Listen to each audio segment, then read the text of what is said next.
बोलो क्या पूछना है। वो ग्रेटेस्ट इंटीजर एक्स बॉक्स लिखिए हल्का सा। हाँ लेकिन अभी क्लास डिले होगा ना तुम्हारे डाउट के चक्कर में। ऐसे बोलो ओरली होगा बता दूंगा, क्वेश्चन सॉल्व करूंगा फिर बाकी क्लास डिले हो जाएगा। नॉर्मल है, क्वेश्चन नहीं है। हाँ तो वो पूछो क्या बोलना चाह ग्रेटेस्ट रहे हो। इंटीजर एक्स है।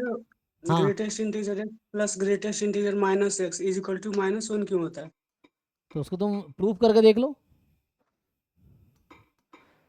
-1 क्यों होता है तो उसको तुम प्रॉपर्टी देखो ना। तुम डिफरेंट रियल नंबर पे चेक करो, इंटीजर होगा तो क्या होगा, इंटीजर नहीं होगा तो क्या होगा। तो नंबर्स रख के वेरीफाई किया तुमने पहले। पॉइंट रखते हैं तो -1 हमेशा नहीं सेटिस्फाई आता, होता है। वो हमेशा थोड़ी -1 आएगा। मतलब वो एग्जैक्ट नंबर रहता है ना, तो उस पे नहीं आता है। हाँ तो वो नॉन इंटीजर पॉइंट पे होगा ना वैसा। हाँ तो सही है। वो सिर्फ नॉन इंटीजर पॉइंट पे होगा, इंटीजर पे ऐसा नहीं हो रहा होगा ना। इंटीजर पे तो जीरो आ जाएगा, तो कितना ठीक है। आएगा। रुक जाओ इंटीजर पे सेम आ जाएगा दोनों। नहीं नहीं तुम समझे नहीं। पहले तुम्हें लिंक भेज देता हूँ, रुको।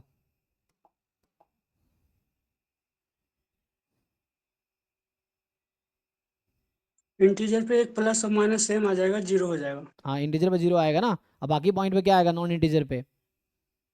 हाँ तब -1। तो वो ठीक है, फॉर्मूला है। और हम इंटीजर को इग्नोर क्यों कर देते हैं इंटीग्रेशन में। तुमने वो देखा होगा ना, वहाँ पे -1 यूज़ करते हैं, जीरो क्यों नहीं यूज़ किया मैंने, या हमने, या किसी ने भी जीरो क्यों नहीं यूज़ किया। मतलब जो तुम पूछना चाह रहे हो उसका आंसर यही है ना, ये कहना चाह रहे हो ना।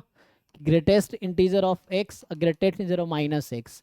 सो ये आएगा zero if x is integer, और -1 if x is not integer, यही आ रहा है ना।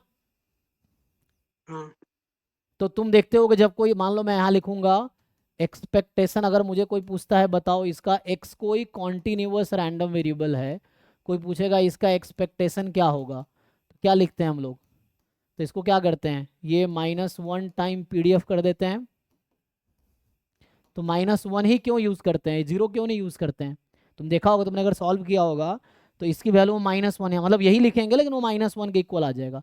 लिखूंगा तो यही चीज़ मैं यहाँ पे कि box x plus box -x into PDF of x dx।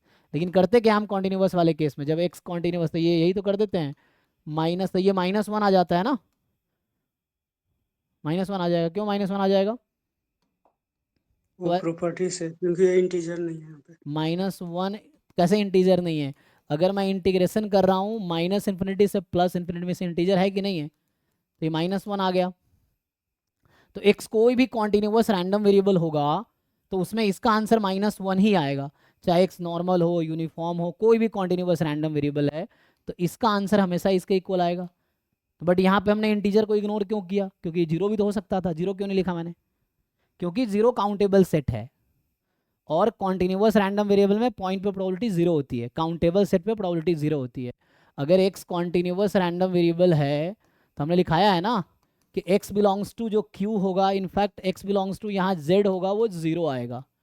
तो जीरो कॉन्टिन्यूस रैंडम वेरिएबल को, ये जो इंटीजर है ना, ये कोई इफेक्ट नहीं करेगा कॉन्टिन्यूस को, तो इसको इग्नोर कर दिया तब भी कोई फर्क नहीं पड़ेगा कॉन्टिन्यूस में, क्योंकि ईच पॉइंट पे प्रोबेबिलिटी जीरो है। तो इंटीजर पॉइंट पे प्रोबेबिलिटी जीरो है, सो इंटीजर के लिए ये कोई इफेक्ट नहीं करेगा कॉन्टिन्यूस को, तो इसलिए हमने ये यूज़ नहीं किया। ठीक है, ये वाला कॉन्टिन्यूस में ये यूज़ नहीं करेंगे, फिर वो यूज़, क्लियर है। डिस्क्रीट में ये यूज़ करना पड़ेगा, तुम ये यूज़ नहीं कर सकते, है ना। तो ये कॉन्टिन्यूस रैंडम वेरिएबल है, तो इंटीजर पॉइंट्स पे प्रोबेबिलिटी जीरो होगी। तो x belongs to z is zero, तो इसीलिए हमने उसको इग्नोर कर दिया, तो ये आंसर है।